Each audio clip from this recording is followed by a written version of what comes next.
Here we are. Rush, top 10 Hey, albums. hey. Barry, Neil, and Sean, the prog robs. This We're is getting to the Rush. close to the top. This is the third of a four-part series of the ranking of the 19 Rush albums. We're going from 10 to 6 or 6 to 10, however you want to say it. And right now, we're going to start with Barry's number 10. As I said before, Barry is the senior member of the clan. So he's going to go first. And All right. his number 10 album is Presto. Yeah, so we're getting into the top 10 now, and it gets harder and harder to rank, which album is the worst of the 10. So, for example, I love this album. I spent so many times, I remember so many days where I was driving to work, listening to this album in the car. And there's just so many great songs on the album. I mean, just like really quickly, I mean, I love the first song, Show Don't Tell. The Past is a great song. I love War Paint. And then this last song on the album, Available Light, it's like a perfect Rush song. I mean, Geddy has this beautiful vocal line that he sings. There's this fantastic guitar solo. The whole song is just, everything flows from, every transition is perfect. And it's really a great song. And so I love the whole album, but there's just 9 other albums that I happen to like more. So I ended up ranking it at number 10. Yeah, I have this one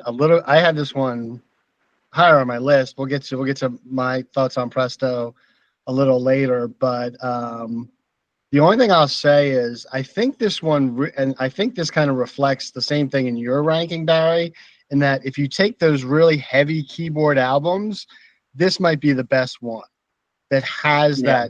that mid to late 80s, and then including Roll the Bones, including all those synth albums. I think this one has a good balance of guitar, bass, drums, and then some keyboards. I think you probably could criticize the album where like the guitar is really kind of thin. Like, I mean, you start listening to some of the last 3 Rush albums, and it's like a completely different guitar player, really. So the guitar is kind of thin on the songs, but there's just so many good songs on the album. It's like the whole album is really pretty good. Yeah, it's one of my favorites, no doubt. So okay, so we'll move on. That's Presto was Barry's number 10. As far as Sean's number 10, we're gonna go to the 2002 release, Vapor Trails. Sean, take it away.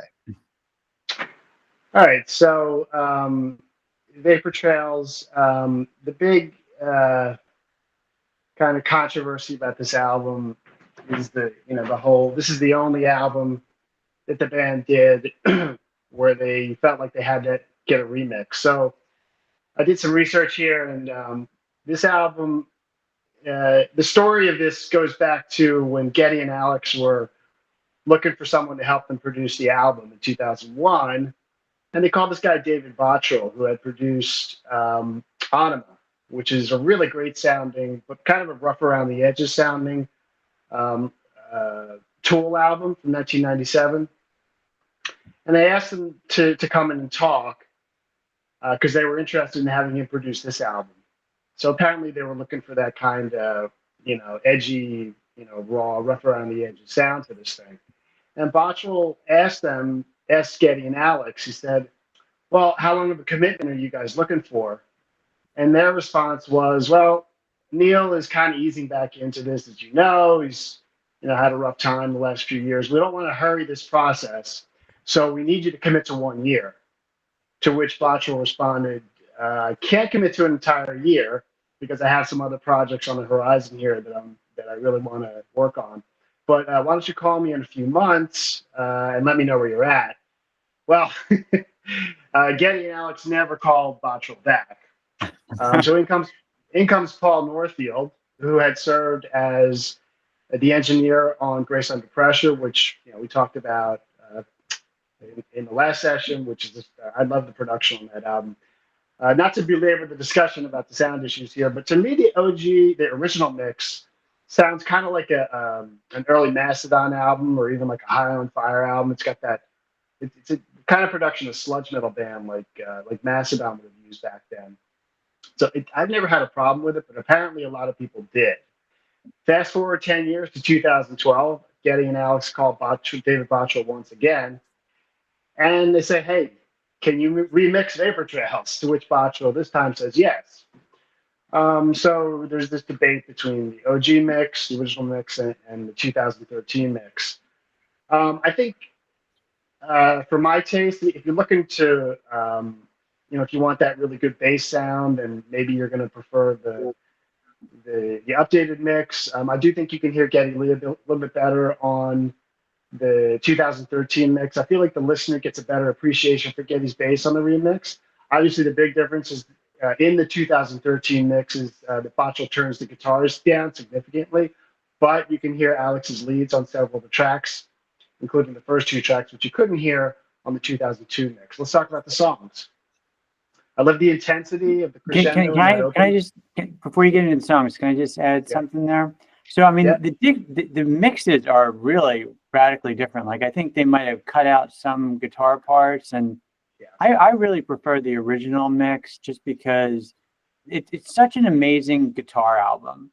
And it's like, it might be a little bit too much in some places because Alex just was like he was so creative on this album. And like some songs have like multiple guitar parts.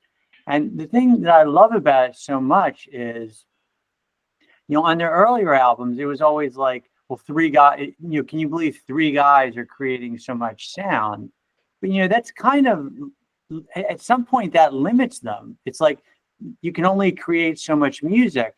And I feel like on this album, Alex was like, well, I just want to be as creative as possible. And I want to put multiple, guitar parts down. And I thought, I think there are definitely some issues with the mixing, but it's just like there's so much incredible guitar content on the songs. And then Geddy does so much harmonizing of vocals, which is so amazing. And then there's so much super personal lyrics on this album. I don't know. I just thought it was amazing. So go ahead. Yeah. So, all right. Yeah.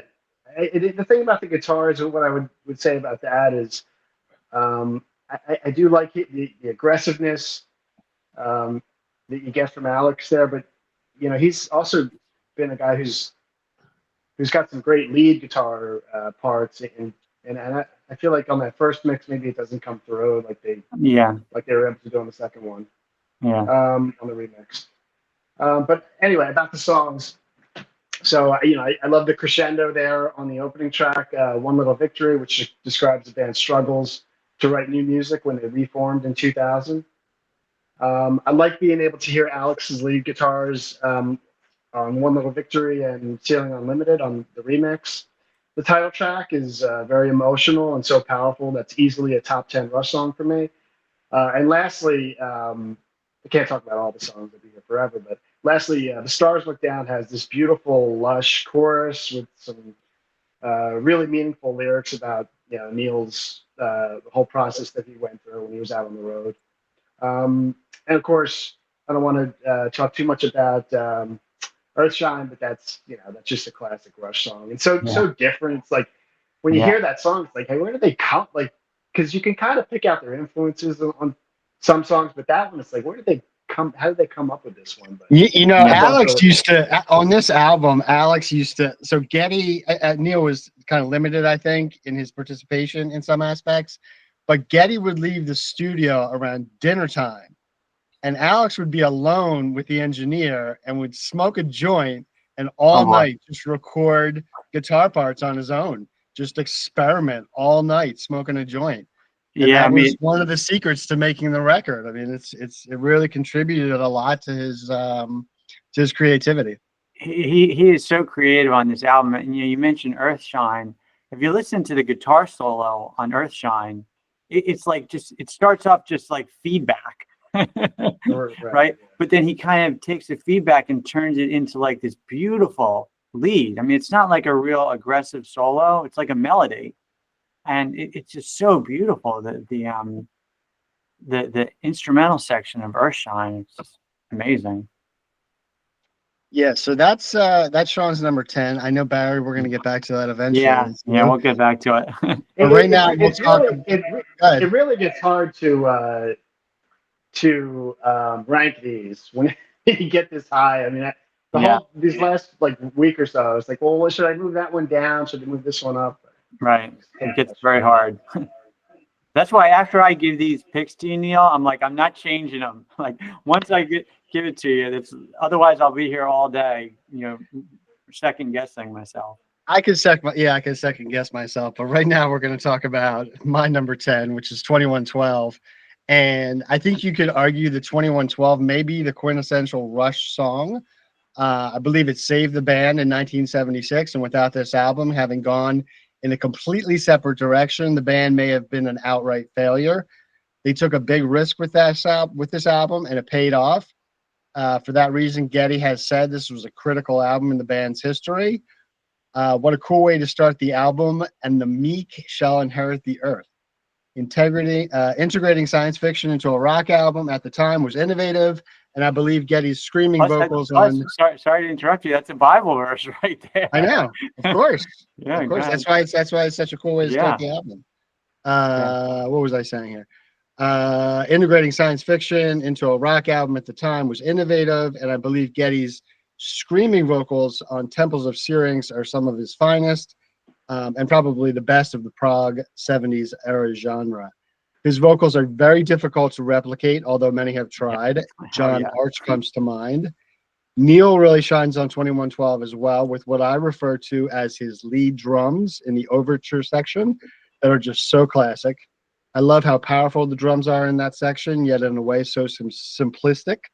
Neil never overplays and always, to his credit, serves the song. Alex also establishes himself here in a different way than his previous efforts. He really shows his diversity in 2112 with soulful leads and great dynamics. As a side note, you definitely couldn't have made 2112 with John Rutsey, with all due respect. Dream Theater and John Petrucci tried to replicate this album in some ways with The Astonishing, but came up short. I'm sure there are other similar examples. This song to me really stands as the gold standard for a progressive rock composition. The rest of the album has some solid tunes, including the witty Passage to Bangkok, showcasing some dramatic drum fills by Neil. I also like the folky Lessons and the acoustic guitar feel. The ballad Tears is also a highlight, and notably, I believe Geddy wrote the lyrics on this one, and this marks the last Rush album where the trio were somewhat competing for the lucrative writing credits. After 2112, everything was split 3 ways evenly. That's my number 10, 2112. Yeah. I don't really have anything to add. Yeah, so let's see. We're going to go to Barry's number 9, which is Snakes and Arrows. Barry, take it away. Yeah, when I started this list, I had this a lot higher, and you guys had both ranked it lower. And I'm like, maybe I'm kind of thinking too highly of the album, and because I'm so impressed with Rush, their last 3 albums. Like, it's just so amazing how they put these albums together. And I think of the 3, this I think is the weakest. And going back, there are some songs that I really love. I do love Armor and Sword, and we talked on an earlier call about The Larger Bowl and how personal that was, and I thought that was a real masterpiece from Neil, particularly with the lyrics. And I liked Hope a lot, and also this song Bravest Face I thought was a great song, but there aren't really any really awesome songs, and so I ended up pushing it down. And you get into this problem where you listen to a Rush album and you start liking it, and then you push it up your list, and this one just ended up a little bit lower. But I'm really, like, I have to say it again, I'm just so impressed with how strong these guys were in these last 3 albums, when they were really, most musicians are past their prime. when they're in their late 40s. And I mean, they made Clockwork Angels. I think they were all in their 60s at that. Oh, I mean, practically almost in their 60s, Yeah. their late 50s. And it's just like an incredible effort for guys who are already super successful, right? Already everyone thinks they're awesome. And then to come back with 3 great albums, it's just as amazing. They really took it to the very end, almost as Yeah. long as he lived. You know, they were Yeah. touring in 2015, which is 5 years before he passed. Yeah. And I think he came down with a brain tumor in 2017, and he lived 3 more years. And he toured until his feet were just like 2 stumps, he said. He couldn't play drums. He literally couldn't play drums anymore. He had worn out his physical Yeah. body so much that he literally couldn't play drums anymore. He worked that hard for his audience and produced so much over the years. I mean, they Yeah. were relentless. They're in the early years. I know, Sean, I think you read the Geddy Lee book. In the early years, they just toured. That was their job. They would put out an album and they would tour 12 months a year. Yeah. It's And it incredible. wasn't until, I don't think it was really until the 1990s that they started to focus on their family Yeah. and get their relationship straight. But yeah, I agree. The last 3 albums, most bands don't put out such quality material that late in their catalog. Yeah. Literally right up until the very end. You know, I think you got to give them a lot of credit for just being able to maintain that a certain level of like just virtuosity, right? Like, I mean, I saw some things about the effort that Geddy Lee would put into being able to sing a concert, like a 2-hour concert, you know, all super high notes, as a guy who's like over 60 years old. I mean, that's like mind-boggling. Yeah. And Neil and Alex. I mean, I felt like Alex just got to be a better and better and better guitar player. Like he just was more creative. I just felt like in a lot of ways he just got better and better. And you know, the last 3 albums, he was like, to me, a different guitar player. He was just so much more creative. You know. Yeah. All right. So we'll move on and we'll open our first discussion. What was it? 1982 Signals. And this is Sean's number 9. Sean, take it away. Okay, so for me, this album represents the dividing line between, you know, Rush's progressive rock era, where they're making the 9 and 10 minutes, you know, you had a 9 or 10 minute epic on every single album, to the more radio friendly songs where you're around 5-6 minutes maybe throughout the album, and they never went back to that.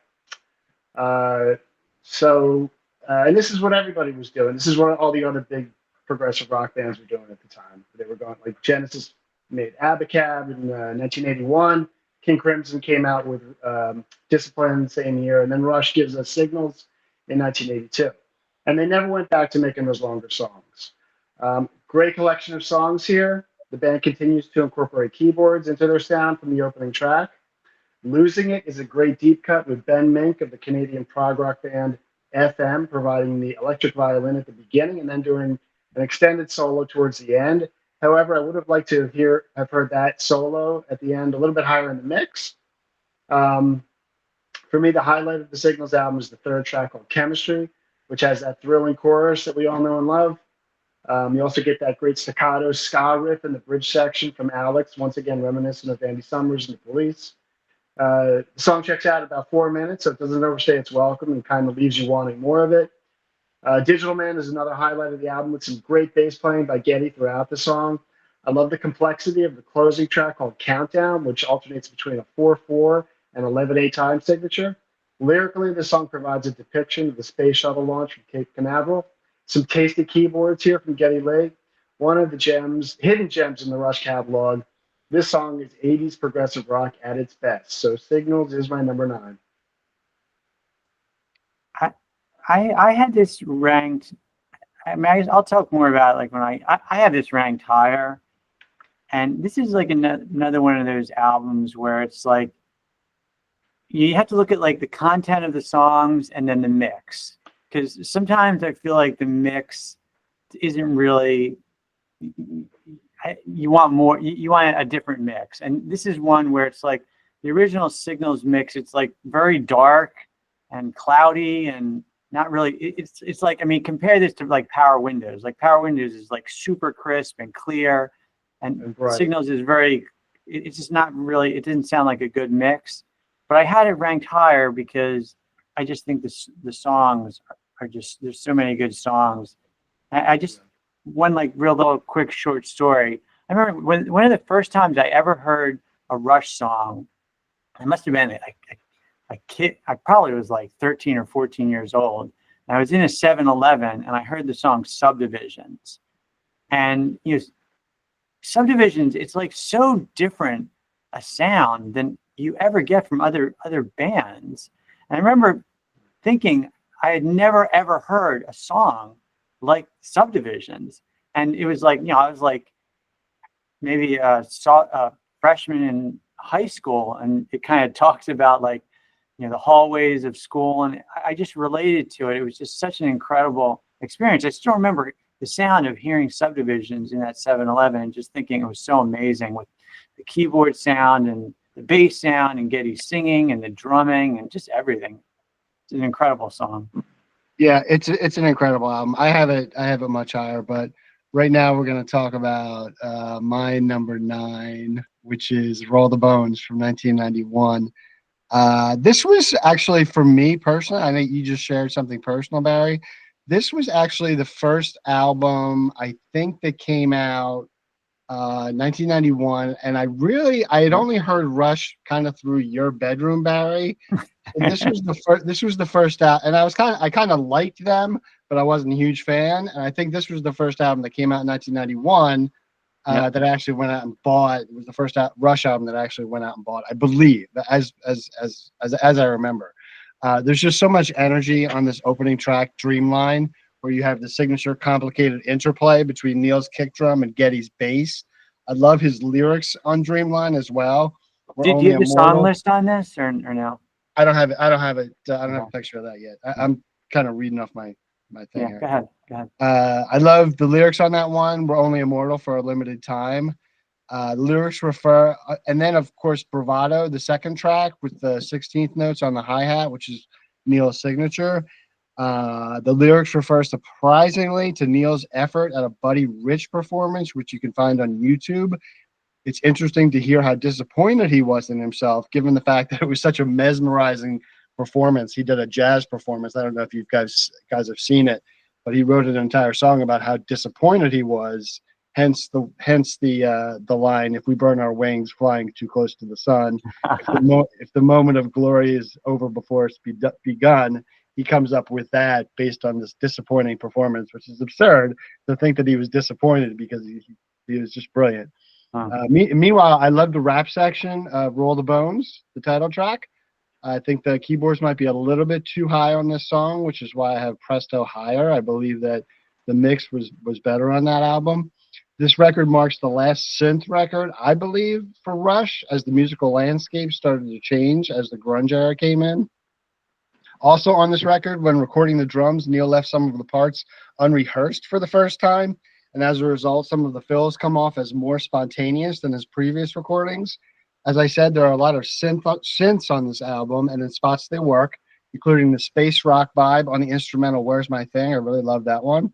On the downside, I will say on this album that the band sounds a bit mechanical, but that is something we've come to expect from them as being superior musicians.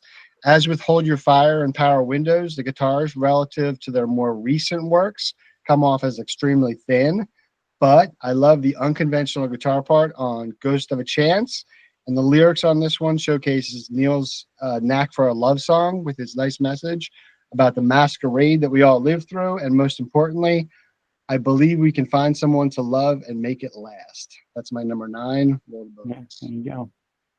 Nice.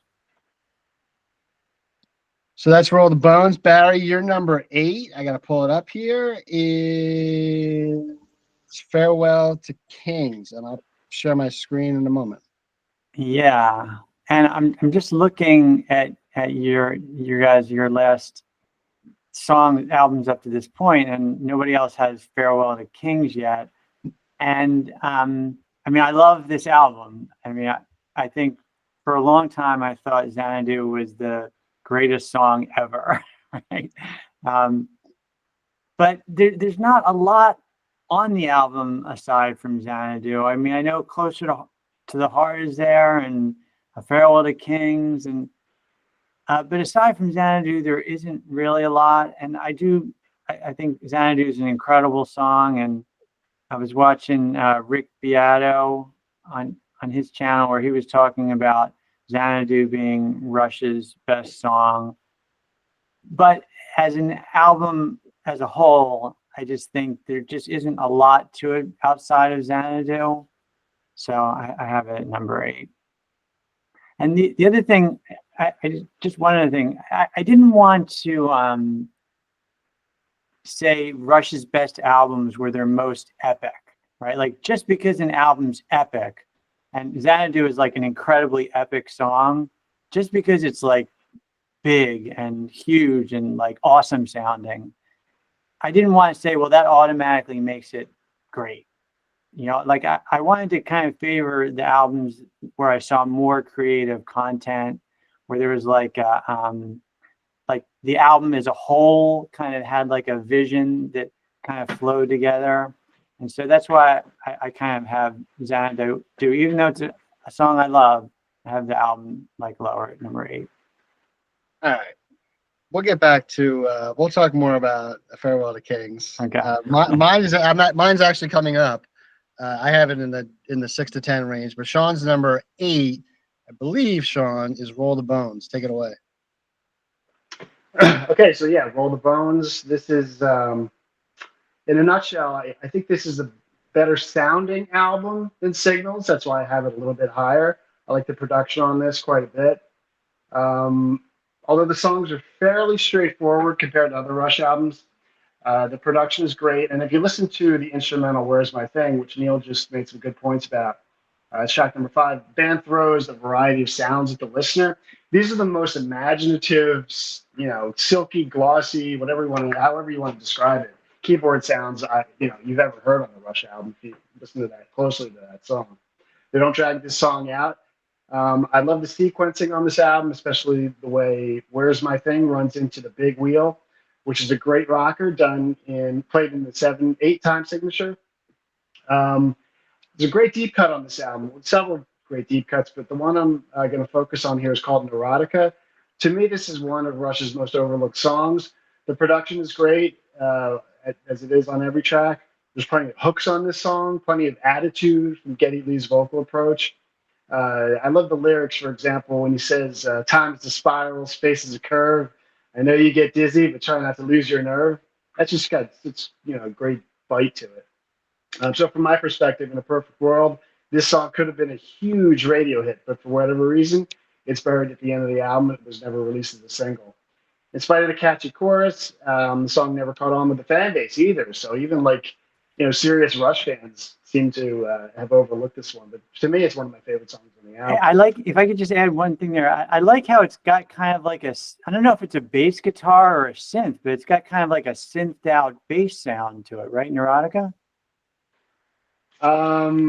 It doesn't really have a bass sound. It's like a synth bass, but I'm assuming he's playing the bass. I don't even know if it's like a bass guitar or a synth.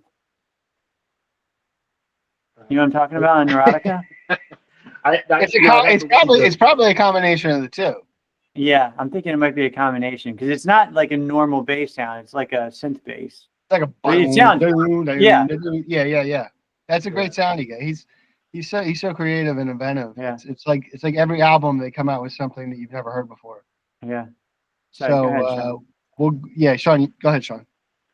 All right, so Heresy is another great deep cut with some truly memorable lyrics about the fall of the Berlin Wall and the changing world after the collapse of the Soviet Empire. Finally, Ghost of a Chance is a moody song that reflects, to my ears, a huge Pink Floyd influence on the band and is probably the most memorable track on the album. So overall, I think this is a great album. Roll the Bones is my number 8. Yeah, I thought when I had this lower, but I do like that song, Ghost of a Chance. And I remember seeing that live. It's a great song live. So, All right. So that's your number 8. My number 8 is Grace Under Pressure. So we're getting to some of now we're into the top 8 Rush albums. As you said, Sean, I think it was our last podcast. This was produced by Peter Henderson, who had gained some recognition as Supertramp's producer and won some Grammys. So this album really went in a different direction. To me, Sean, you mentioned Signals being kind of ushering a new era for Rush. I thought that Grace Under Pressure kind of did that. I think The Body Electric is the best deep cut on the album. It's a science fiction story, perhaps about a digital entity becoming self-aware. I read that on the internet. I thought that was interesting. How awesome is that? In 1984, I think Neil was way ahead of his time on that one with that story. I love Geddy's scintillating vocals on this one, as well as the snare drum rudiments played by Neil.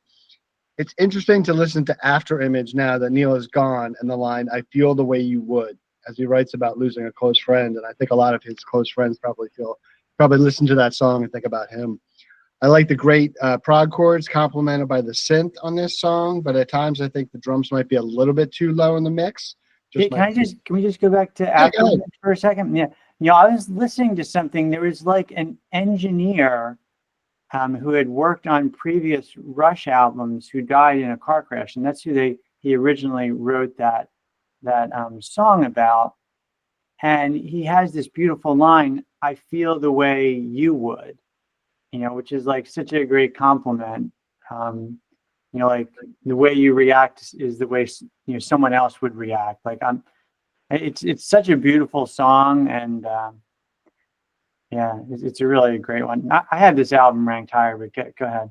Yeah, we also hear Neil's again his signature 16th notes on the hi-hat, which really he's a phrase that he coined and has been copied so many times by so many drummers. He uses a lot on this album. He uses motifs between traditional toms and his signature his Simmons electronic drum kit. I think that's an interesting new sound that he didn't have on previous albums. This is another sign that they were kind of coming into their own as a different band in 1984. New producer, new sound, new drum sound. He does this on Red Lenses as well, and these are great examples of how Neil adds something unique to virtually every Rush song on percussion. Between the Wheels discusses living in a time between wars, and I think what he thought was the impending war between the West and the Soviet Union. The Cold War really was a scary time, and this song kind of brings you back to that. I think Distant Early Warning is still my favorite song off the album.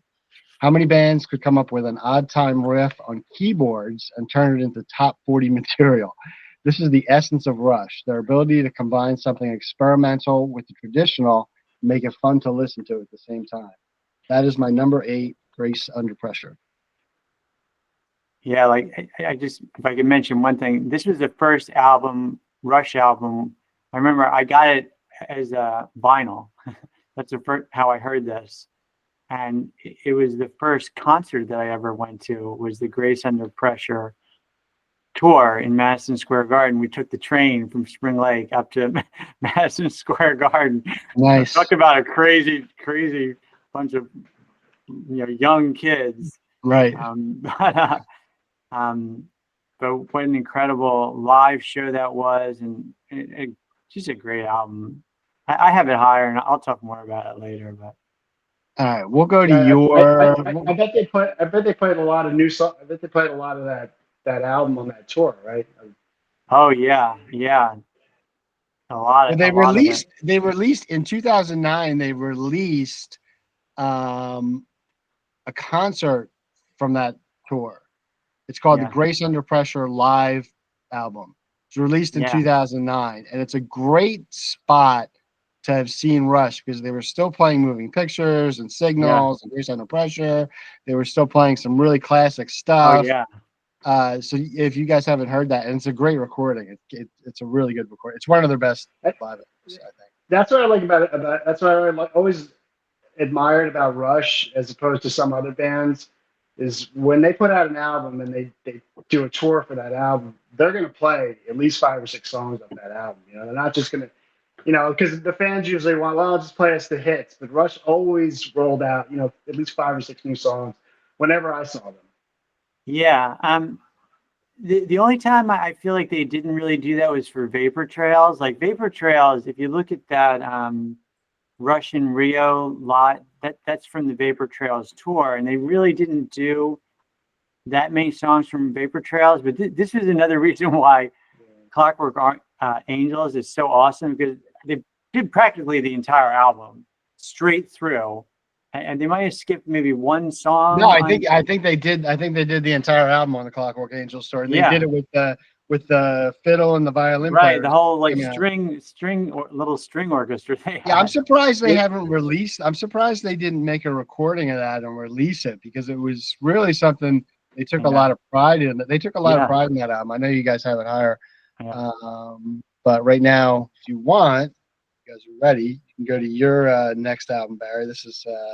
I got this higher, man. I'm sorry. Just, You know, I I went mean, back you and- have it high. You have it number 7, but still, I got it. I got it one of my top 3. I think. Yeah. Go ahead. Well, I mean, the song Hemispheres is just a fantastic song, and I love the song. And I went back and listened to the whole album, and pretty much the whole album is great, right? I mean, Hemispheres is great. The Trees, La Villa Strangiato is, you know, could be their best instrumental. So there's a lot of great things about the album. You know, listening to Hemispheres, I just thought the other, I mean, this is my number 7. So there's 6 other albums that I just feel are better. And it was really hard, because my number 6, 7, 5, and 4, I probably could flip. I could flip it anyway, and maybe push this Hemispheres up to number 4. But going through it, I just felt like the other 3 albums were better. And when I get to those, I'll explain why I think they were better. This is lyrically, this is like such an amazing journey, like, you know, between the heart and the mind, and it's really, you know, in the battle between the heart and the mind, and it's really an incredible song, and it's such a huge artistic leap from anything they had done before. Even, you know, Xanadu is kind of a little bit different song. I think, you know, 2112 is a great song, but then to compare 2112 to Hemispheres, Hemispheres is a very deep, there's so much, like the lyrics are so creative and there's so much depth to them. But it is my number 7, just because the next 4 albums I have, it's kind of a toss up.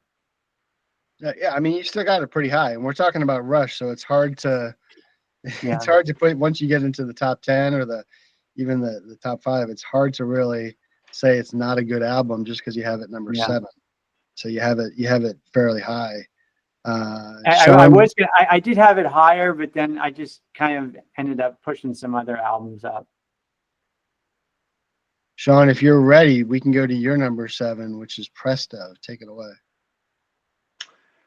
All right, so yeah, this is a great album. I saw an interview on YouTube a few years ago, and I didn't pull it up recently, but apparently what Rupert Hine, the producer on this and Roll the Bones, wanted to do was bring the guitars back into the mix more, and you can hear that on the first song with, you know, on that on Show Don't Tell. However, you hear, you know, more of that Pink Floyd vibe coming in, to my ears at least, on songs like Chain Lightning and Warpaint, with the lush sounding guitars in the background. The title track here is the highlight of the album for me. The guitars takes center stage on this song. We finally hear Alex's acoustic guitar back prominently on this song. The acoustic guitar was missing for a long time, it seemed like. I'm not sure when what the last song that had been used on, but it was used here. You also hear Alex using some powerful electric guitars to bring the forcefulness back that had been absent on Hold Your Fire. The acoustic guitars at the beginning of the verse of the title track are reminiscent of the introduction in the Who's Pinball Wizard. And I love how the guitar sounds are recorded on the chorus of this track with that shimmery, glassy, or airy clean sound that they use, which provides an emphasis behind Geddy's vocals, with Neil just using his bass drum in that part. So great chorus there. So some great deep cuts on this album, including Superconductor and Anagram. The drumming on Anagram is mind-blowing. The lyrical play on words are somewhat interesting. Miracles will have their claimers. More will bow to Rome. But if I could sum up this whole lyrical idea in one word, I would have to sum it up this way. And I'll show you what my summary would look like.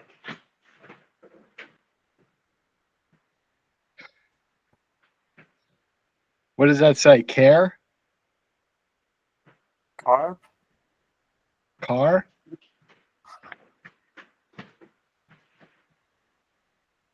Says Cake? Carp. Car. There you go. Okay, so that's how I would summarize the lyrical idea of that song.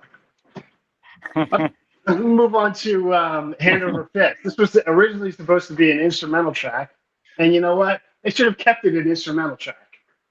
But I do love this album, so Presto is my number 7. I got this. Since we're on the topic of Presto, we might as well talk about it as my number 6. I'll skip to my number 6 and talk about Presto. I call this the best keyboard era Rush album. Has a solid mix of Alex's fierce chords and heavy on complicated bass rhythms, with keyboards mixed in mostly for texture and with just some leads. In my opinion, this album is unique for its era in that it has a good balance between guitars, drums, bass, keyboards, and vocals. One of my favorite deep cuts is Chain Lightning, which I think is the second track. I love the upbeat lyrics, melodic vocals, and overall positive vibe. Hope is epidemic, optimism spreads, bitterness breeds irritation, ignorance breeds imitation. Simple yet thought-provoking. This contrast with The Past, the next track, which talks about hopelessness and despair and the choice that we all have when we're confronted with it. More genius from Neil Peart. The drums on Warpaint are some of Neil's most original, I think, and I think some of his best, and he plays along accordingly with the line, "Pound the drums with martial beat." Neil also has some great snare drum hi-hat fills, which give the song great drama. Still talking about Warpaint. I think they really knock it out of the park with the opening rocker, Show Don't Tell. The song speaks to people's inherent tendency to blame others, claim they know when they don't really know, and generally lack accountability. The song holds water today, over 30 years later, and can be seen in some of the inane discourse on social media and frivolous lawsuits that have become so commonplace. The introspective Available Light closes the album with a slow piano ballad, which I don't think they've ever done before or since, and it reminds us of how unique and unpredictable Rush can be. That's my number 6, Presto. So that song Chain Lightning, na na na na na na na. For some reason, I always think that reminds me of like some music from the Batman show. I don't know. I have to listen to them back to back and see if like that riff matches up with like, I'm talking about Batman the series, like from the 1960s. But anyway. You know that's some of the most mind-blowing drumming, especially on Anagram, that I've ever heard, especially even for his standards. I mean, it's just mind-blowing every time I hear it. I think Warpaint. It's great throughout the album. It's great throughout the album, but especially on that song, he just does some insane fills. Yeah, it's so common with him to just knock it out of the park on almost every track. And Superconductor is a great song too. Superconductor, yeah. I love how tight. I just love how tight they are on this album, and it's a solid album. Like every single song is really solid on this album. Well, we all have it in our top 10, so we're getting to some of our favorite Rush albums here. And Barry, you're number 6. Did you skip your number 7, Neil? Or my number 7? Yeah, I did skip my number 7. but we talked about Hemispheres. We talked about, yeah, let me go to my number 7, which is, let's see, Farewell to Kings. Farewell to Kings. Can't say enough about the opening title track and its great energy and dynamics. I love the duet to open the song between classical guitar and Geddy's keyboards, and I think there's some bells there, some old style bells that Neil uses in the intro to that song too. Really unique for its time. yeah. I don't think anybody had really done that before. Beating down the multitudes and scoffing at the wise. It's rare to hear lyrics of that caliber with any artist, and perhaps the best opening track on any Rush album. Many Rush fans call this the essential Rush record, and I certainly know the band is very proud of the step forward they took as far as experimenting with different sounds. I think the studio they recorded it in Wales, this is on their website I'm taking it off of. I took that information from the studio. It's the first time they recorded an album outside of Toronto, and they actually went to Wales to record the record, and I think they recorded Hemispheres in 1978 in the same studio in Wales, and it gave them some freedom to kind of experiment with new things. They had some different sounding rooms. They had a lot of different tools they could use recording wise. So it was really a step forward. Obviously, Neil's use of bells and an array of cowbells and a gong on Xanadu are a good example of this experimentation. Importantly, I think Xanadu is probably one of the defining moments of this band. It's an epic song with a proggy bass line and a dynamic guitar part by Alex. Cinderella Man is a good deep cut with a melodic chorus and showcases some of Geddy's mature vocal parts. That may be the overriding theme for me on this album, is that Geddy is no longer just screeching as he was on previous records like 2112 and Fly By Night. I would have it higher on my list, but honestly, I think Madrigal is a bit of a snoozer for me. Never quite could get into that one. I love the closing epic, Cygnus X1, which is part 1 to Hemispheres. Great science fiction lyrical contribution by Neil with one of Geddy's great odd time bass riffs at the outset of the song. And that was actually copied, Sean, I don't know if you remember this, but in the self-titled Dream Theater album, on the last track, John Mayung, there's a section of the song that kind of imitates what Geddy does at the outset of Cygnus X1 on bass. Kind of a ripoff of that, but the odd time bass staccato rhythm. So that's my opinion of that album. I think it's a very influential Rush album. Sean and I saw, what was that band we saw a couple of years ago, Sean, that did the album live? Les Claypool. What's the name of that band? Primus. Yeah, we saw them do that. We saw them do that album live. They did it great too. So it was interesting. That says a lot about the album that they chose. The one album that they chose to do was A Farewell to Kings. We all have that right about the same spot. But yeah, I've seen Primus on YouTube do Xanadu. It's pretty amazing. Yeah, Sean, if you want to go to Farewell to Kings while we're on this subject, go ahead, because that's your number 6, and then we'll close it out with Barry's number 6, Permanent Waves. Farewell to Kings. All right, so this is another. Starting off with Cygnus X1, which you commented on. I feel like this is another overlooked song in the Rush catalog. It wraps up the album. I love the tightness the band plays with on this one. They use numerous time signatures on this one, switching between 3/4, 7/8, 5/4, 2/4, and 4/4. You can hear how influential this song was on bands like Dream Theater.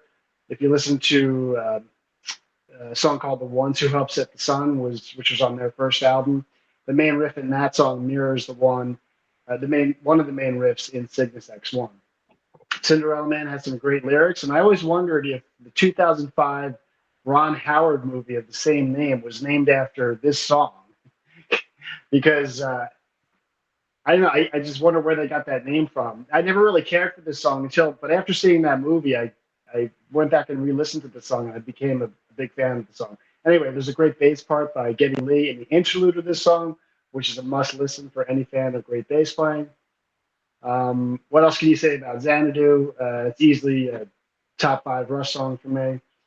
I remember hearing this the first time I saw Rush live, which was in 1994. They played that song. I was blown away by it. So Farewell to Kings is my number 6. Yeah, and then my number 6 is Permanent Waves, and it's an album that I absolutely love, and I wish I could rank it number 1. It's just there's some other albums that I like more. I think it's a fantastic album. I think I'm the first person to list out Permanent Waves. You guys have it higher, I guess. And there's this song Jacob's Ladder, which is just so amazing, such an incredible song. The whole album is really so great. I mean, Spirit of Radio, that was their opening live song at their concerts for many tours. And Free Will, of course, is another classic song.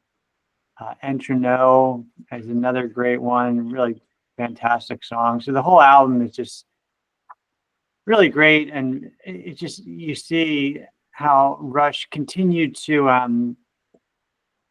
like they went through this progression where they just kept getting better and better, I think, with every single album. That's why, like, I have Farewell to Kings, then Hemispheres, then Permanent Waves, just because with each successive album they just kept getting better and better. And the music, I mean, they just went from kind of maybe a rough hard rock band into like this super polished group of incredible musicians. And so I love Permanent Waves. It's a fantastic album. I wish I could rank it higher, but I just have some others that I like a little bit more. All right, fellas. Yeah. Anything else? Anything else before we sign off? Sean, Barry, anything? I'm not. I actually just changed the album that I have as number 1 when I was listening to this album yesterday. So Well, yeah. Let's not talk about. Yeah, our I'm not next gonna. five I'm not gonna talk about the. Yeah, the because top you still 5. have time. You still have time. I haven't even done my Yeah. top 5 yet. I know what my top. Obviously, we can deduce. Like I've already deduced. We only have one the album ranking. that we only have one out. We all know the album. We only have one album that is in our top. That is in all of our 3 of our top 5s. Yeah.